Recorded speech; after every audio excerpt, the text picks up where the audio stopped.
হলদিবাড়ি শহরে একটা প্রায় 150 মিটার রেলওয়ে ওভারব্রিজ প্রয়োজন রয়েছে।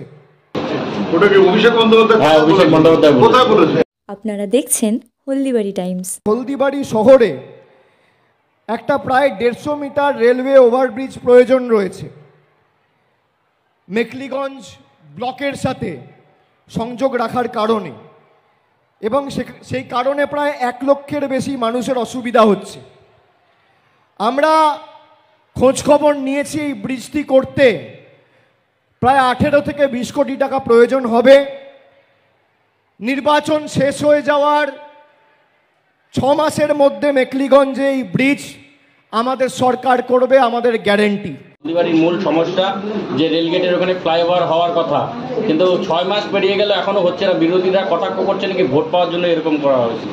ওটাকে অভিষেক বন্দ্যোপাধ্যায়? হ্যাঁ, অভিষেক বন্দ্যোপাধ্যায় কোথায় বলেছে? আমি অভিষেক বন্দ্যোপাধ্যায়ের সাথে দেখা হলে জিজ্ঞেস করবো, কারণ ওই কাজটা করবে রেল দপ্তর।